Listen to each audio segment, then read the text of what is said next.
we go. Okay, good evening, members. Good evening, anyone else listening in. Good evening to members at home. Welcome to this evening's Overview and Scrutiny Committee, held here at the Council Chamber at the Town Hall in Bexhill. First item on the agenda, minutes. Do I have your authorisation as Chairman to sign the minutes of the meeting of the Overview and Scrutiny Committee held on the 18th of March 2024 as a correct record of those proceedings? So moved.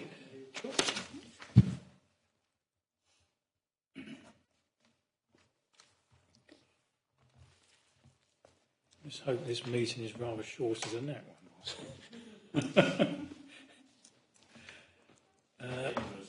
Yeah, I'm giving you something to talk about now. Apologies and substitutions. We have apologies from... No, we don't have apologies, do we? No, we don't have any apologies. And I think Councillor Pearce was going to join us online. Whether he does or not is another thing. Additional agenda items, there are none. Disclosure of interest and dispensations, I would probably think there isn't, to be honest. If anything crops up, then you know the procedure. I will do as the Chairman recognise, you might see a fresh face here. This is Andrew Valance, who is a new Deputy Leader and Chief Finance Secretary to the Treasury, or whatever he wants to be. So, the money man, basically. So welcome, Andrew. Right, we've done that one. Item 5, call-in and urgency procedures. Purpose of this report, to inform members of the use of the call-in and urgency procedures during the period March 23 to the 28th of February 2024. Resolve the report be noted. Chief Executive.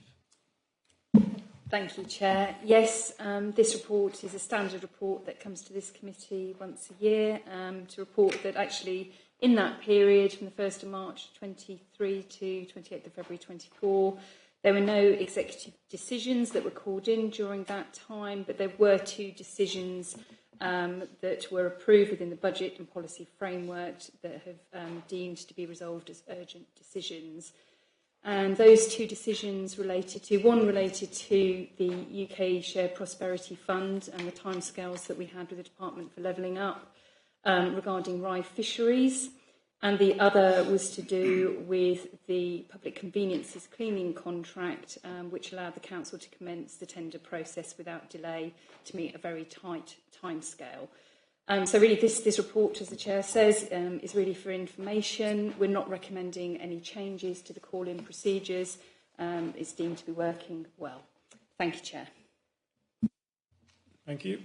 Councillor Burton, you said you had a question or something, No, just sort of... Not on this item. Not on this one, okay, sorry.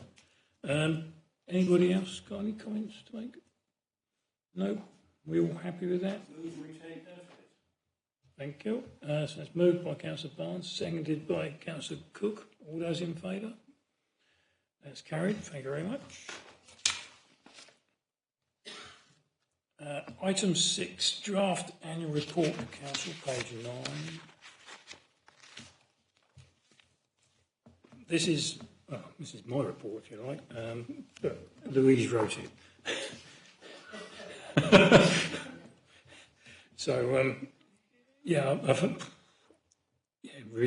the recommendation is that was resolved. Contents of the Overview and Scrutiny Committee draft annual report to Council be considered and recommended as appropriate to Council. One glaring omission we could say is that Councillor Barnes is actually an MBE, and it should state that in the papers. Councillor Colleen is also an MBE, but it's written down that she is, and Councillor Barnes isn't. So we will sort that out for full Council. Apart from that, all I will do is say thank you to you members, especially the new members on this committee. I hope you've, I don't know if I should say enjoyed your first year or endured your first year, but hopefully you found it interesting. We do a lot of varied stuff, some sort of bread and butter work, others is different. Most of the work, you could argue, goes on in the task and finish groups where you get into the nitty-gritty. But hopefully you've enjoyed it and want to stay on the committee for a bit longer. So that would be good. Anybody got any points? Councillor Creaser? I'd just like to say thank you.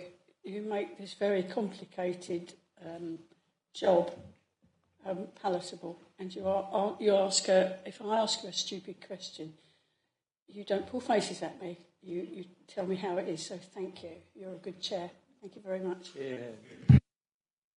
Thank you. Well, as long as I don't give you a stupid answer, it's all right, isn't it? Councillor Burton. Yes, thank you. I'll answer also. I have enjoyed being part of this committee. It feels constructive and it challenges the brain to think a bit, which I find very good for me.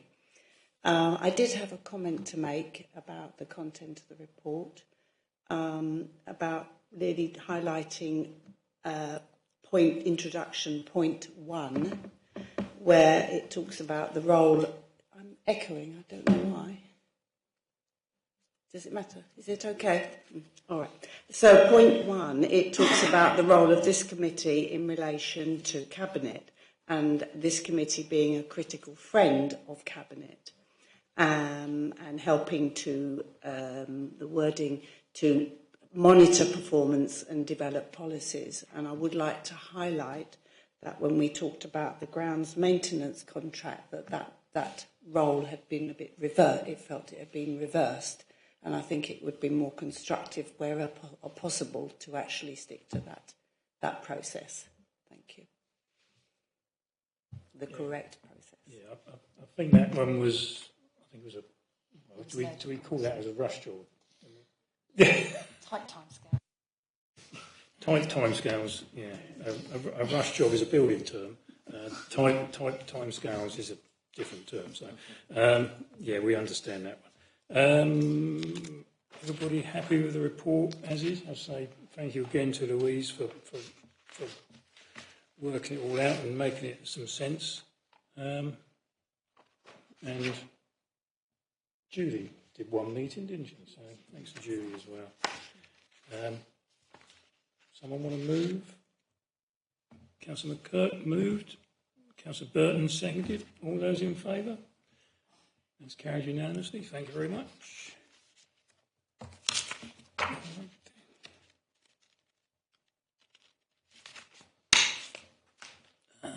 Item 7, High Weald AONB Management Plan 2024, pages 21 to 60. What we got here? Purpose of report. Introduce the High Weald AONB Management Plan 2024 to 2029. Recommendation is to be resolved that the High Weald Area of Outstanding Natural Beauty Management Plan 2019 to 2024, which is a typo because that should be, obviously, 2024 to 2029. We noticed that the other day. To be recommended to Cabinet and full Council for approval and formal adoption. Jeff, over to you. Thank you. Evening, everyone. Yeah, so this is the latest version of the document. Every 5 years a new one is produced. That's the requirement for all AONBs. And I think this is a good evolution on from the last one. Although we adopt it as a document to be used across the Council, but particularly for planning matters, it doesn't set policies as such, but it does set the principles under which we make decisions. And as 83% of our districts in the AONB, we do use it a lot. There's 11 districts and boroughs within the AONB area, and we all have an office of representative, and I'm the current representative on that. And there's also a joint authority committee where there's a member representative for each council, and our representative is always the planning committee chair, and that's currently Councillor Drayson. It's a bit of a fait accompli in the sense that this document has already been through a big process, been through consultation, and this is a document that, in terms of scrutinising it, I think you're scrutinising whether there's anything fundamentally wrong with it, and you're scrutinising what role it has for us, and I would suggest a very important role for us in terms of its because of the amount of A&B land there is in the district. I think it's worth saying that the main author for this is Diane Russell, who was previously, as you know, our officer, and she was our representative on the A&B steering group, and I think she's done a brilliant job taking that forward, and it certainly reassures us that it's been written in the right way. And I think it moves it on in terms of the understanding, and it has 5 themes in it, and it's got more in it this time about the biodiversity crisis, about climate change, and those sorts of issues, and provides a really good basis for us to make planning decisions. So I'd recommend it to you. Happy to answer any questions. Thank you, Jeff. Any questions? Councillor Barnes, you're right smack bang in the middle of it, so... All 4 of my parishes are in the High Weald, and of course I probably ought to declare I'm chairman of Etchingham Parish Council, which has, again, considerable bits of the High Weald in it. I'm slightly puzzled, Chairman, and this is a genuine question about the nature of the management plan, because it sets out principles without saying very much about planning policies to meet those principles. And yet this is a plan which covers a large number of local authorities, I suspect in double figures, most of them with a very small stake. We have a very large stake because 83% of our land mass is in the A&B, so we have a peculiar status, it seems to me, as easily the largest local authority. But I wonder, we therefore take our responsibilities very seriously, but I would just wonder if it wouldn't be preferable, not necessarily immediately, but I think going forward, to see if some of these things would become a little more hard and fast in relation to the other authorities which sit on the management board. There are 1 or 2 detailed points which I perhaps ought to make. One is, I think it comes close to being a misstatement on page 49. It talks about nucleation except at battle not having really taken place before the 14th century. But in a sense, nucleation has never taken place in our villages. Most of them are, in fact, ridge settlements with not the classic historic centre, with the manor house, the church, sitting in the middle. 1 or 2 do have something that approximates to a market square. Ticehurst is an obvious example.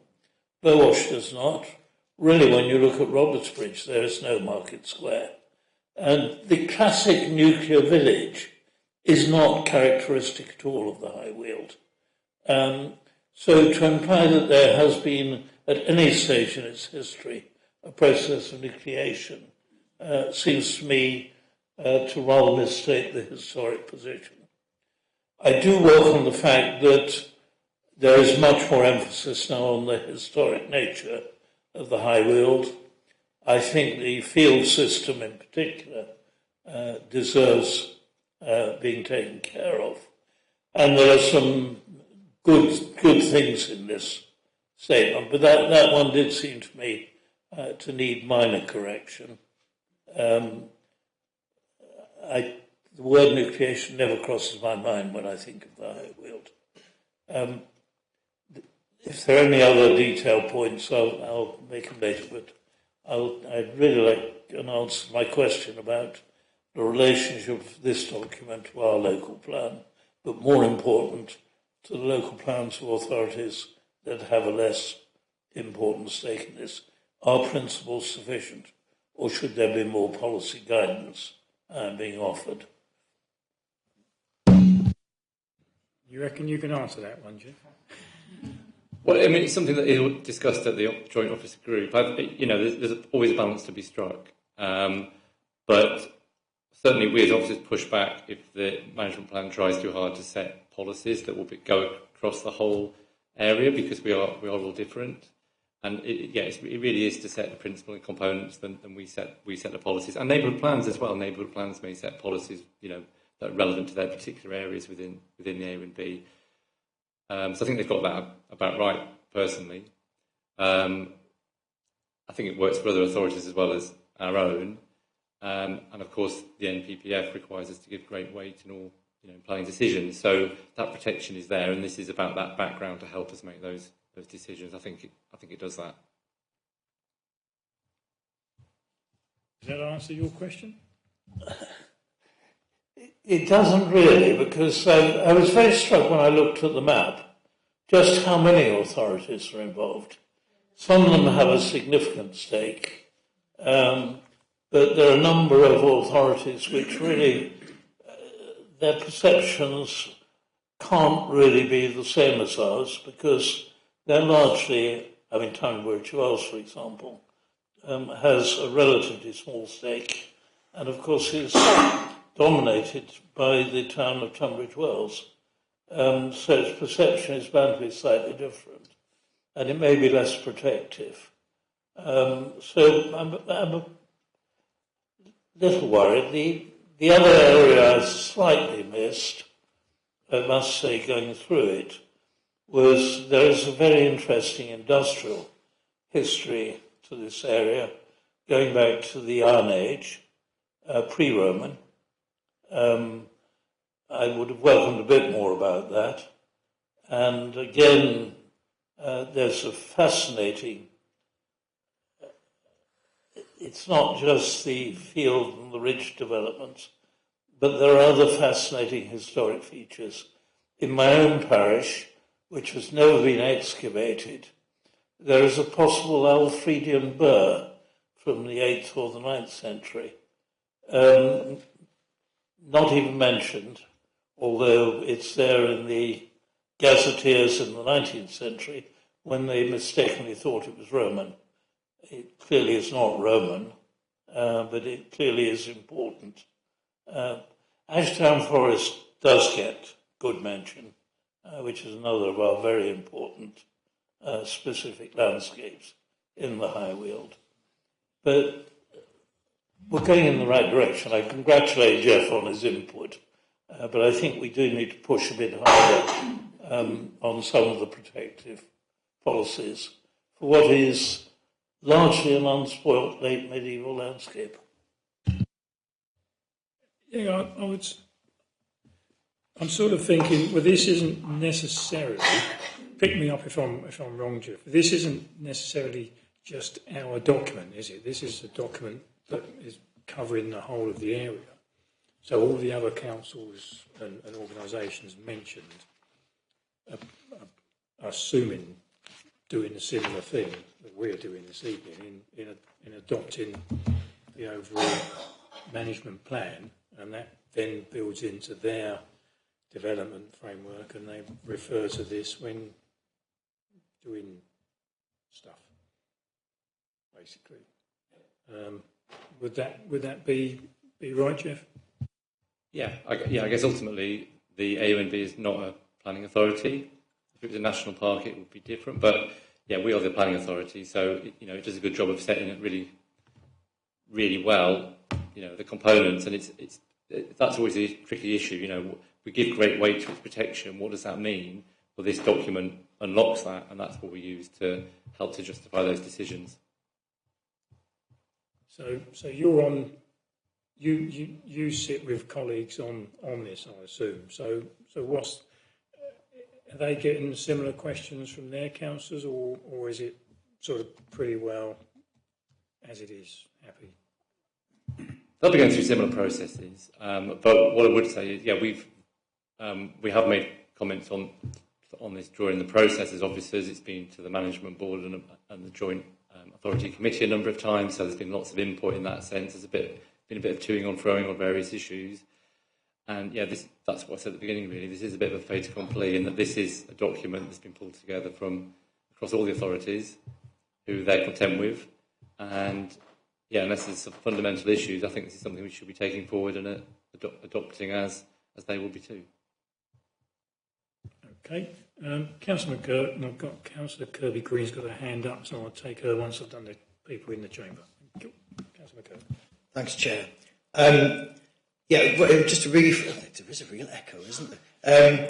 A really fascinating report, and and thanks to Councillor Barnes for the additional detail, and it just really serves to focus my mind, at least, on the what a precious landscape, what a beautiful part of the world we live in, and we have a role in helping to protect, value, and cherish not just the landscape but also the communities who live in for whom it's home, and it's inevitable that an overarching document like this, with a lot of people inputting into it from a lot of various perspectives, is it's not going to have a huge amount of detail on how to enact some of the priorities, but it does give some context, and there are some really interesting aspects of the detail that it does give about the various priorities.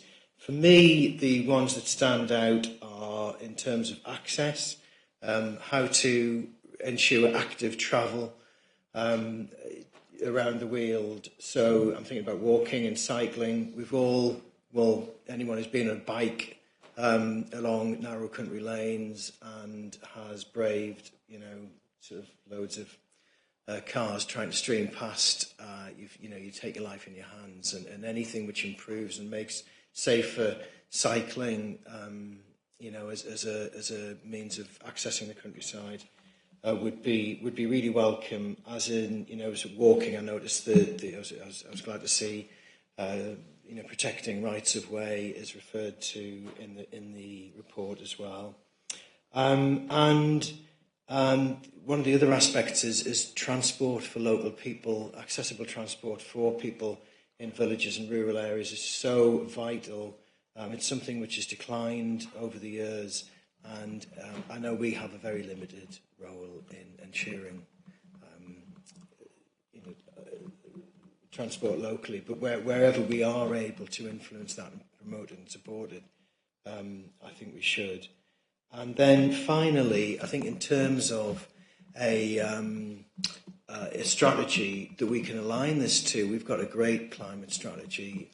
And rather, we've got a very ambitious, very detailed strategy with a clear action plan. And I wonder if we can just align this report, aspects of this report, that fit into our existing climate strategy, which we should be really proud of. I'm certainly proud of it. And help to make that real, and ground that in some of our existing operational plans in terms of the climate strategy.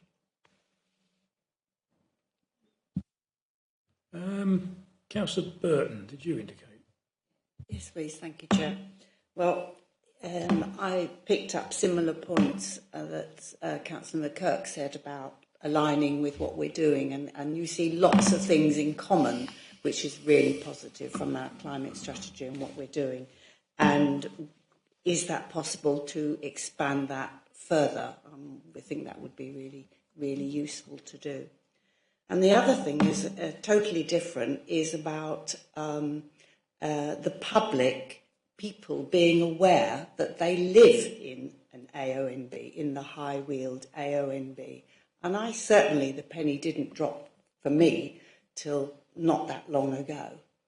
And so I think, of course, the name has changed. So this is, are we going to have an opportunity? Is the board, whoever at the top, going to say, let's get this called the new name, which must be High Weald National Landscape. The name has changed. So it would be, I would think it would be very disappointing for this to be published with the word AONB in it, plus it's an abbreviation. That's my thought.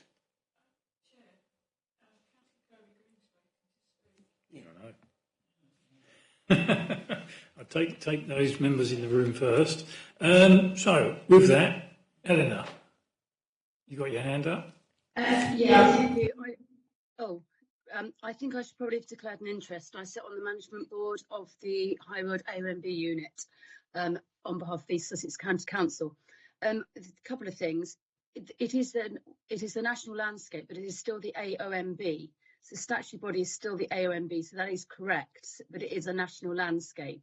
So the two words work together. I think that, Jeff responded to Councillor Barnes. This is not a planning document. Each local planning authority has a planning document. This basically is setting out how to manage to assist local authorities. And I think there are 14 district and county councils which cover the High Weald AONB. And this is a large piece of work that was done. Basically, each planning authority has to have a management plan. So this is done on behalf of all the district or the local planning authorities, of which I think, as I said, there are 14 across the High Weald AONB. So this is a piece of work that has been done. It went out to public consultation. It went through several iterations. Jeff was obviously involved from an officer point of view. I was involved from an elected councillor point of view. So as Jeff said, this really is a sort of fait accompli. It's coming to you. But I think we just need to remember that it isn't a planning document. A local planning authority has their own planning document, but this is something to add into the mix. Thank you. No, yeah, thank you, Eleanor. That's useful. So, can I ask you a question? Are you, I'm not as sort of our representative as a county council representative, you're happy with this, obviously, and you will recommend it? Yeah, both Councillor Drowson on behalf of the District Council and me on behalf of East Sussex approved this about 3 weeks ago at the High Weald AONB Management Board meeting. Excellent. Thank you very much. You must have caused a stir now. Councillor Cook first. Thank you very much. This is clearly a really important document.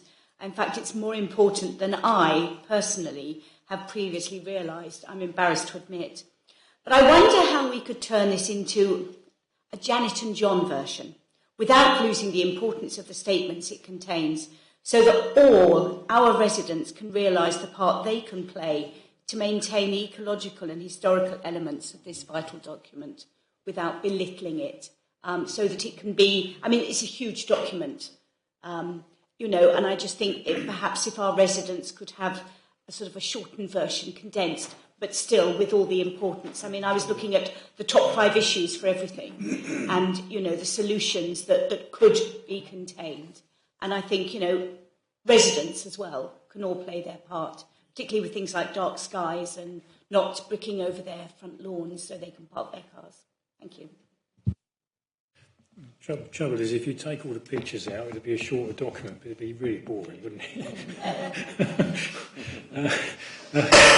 Councillor Barnes. I like the notion it's a fait accompli, and yet it comes to us for scrutiny. Either it should come to us earlier, so we can have a real input, or I think it's right for us to say, when you get round to thinking again, I know this runs to 2029, but I hope it may be revised in some respects over time. It's right to point out what we think they've got wrong. That doesn't mean we're critical of the whole thing.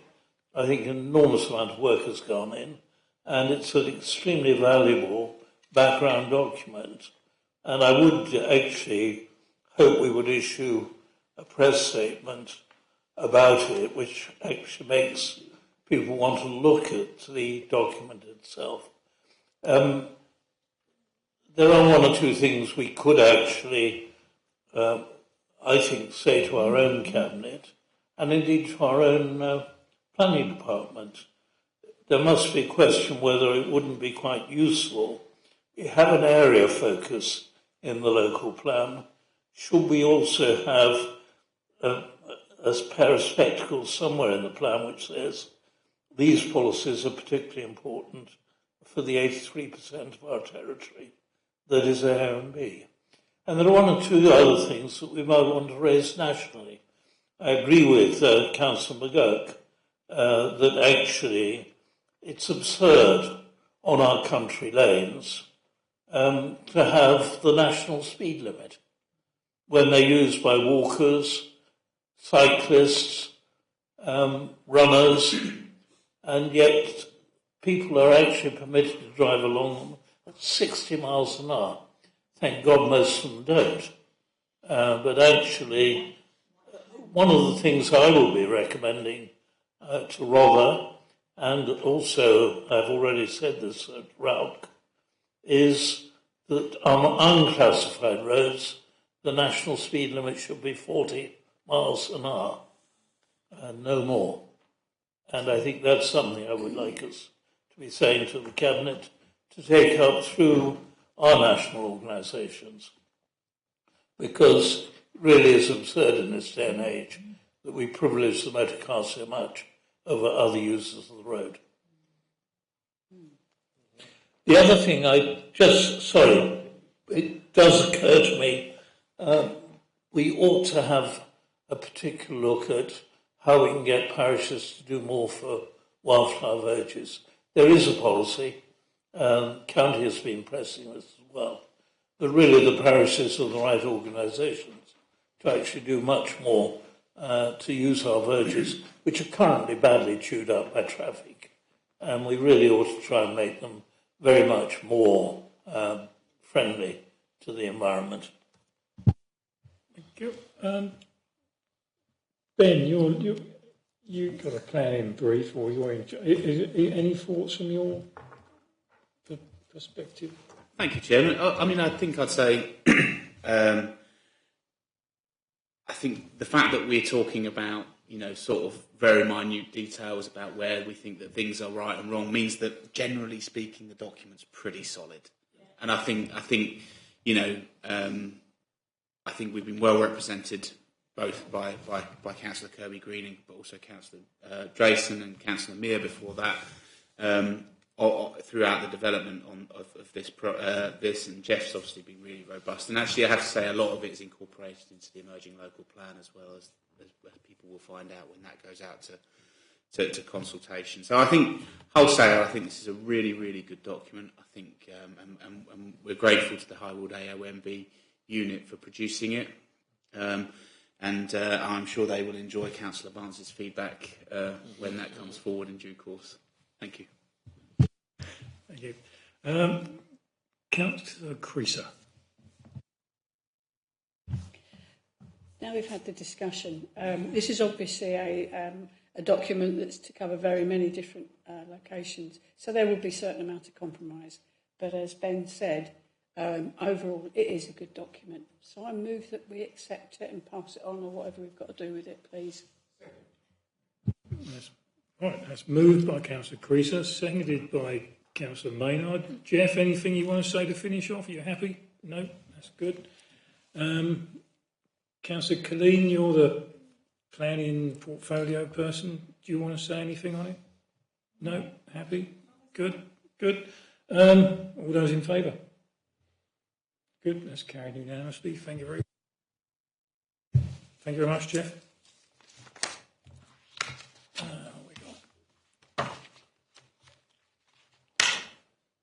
Item 8, work programme. Somewhere. There it is. Start at the back. Right. Work programme. So, we've done this one, obviously. Next one, we've got some changes, Louise. Have we got, yeah. Can you, yeah, Louise, we've got some changes. Yes, I think we were talking about perhaps moving the Health and Wellbeing Board report update and the review of progress against the recommendations of the Health and Wellbeing Task and Finish Group to the July meeting, I believe. Yes, both to July, because that ties in quite nicely with the Active Rother Partnership strategy report. And also to talk further about the impact of Airbnb and second homes in Canberra and Rye when we meet for the informal work programme meeting in May, to look at where that might be best placed. And there was just one other change. The revenue budget and capital programme monitoring Q1, which is currently showing as July, needs to move to September to tie in with the financial reporting timings. Yep. I think that was all.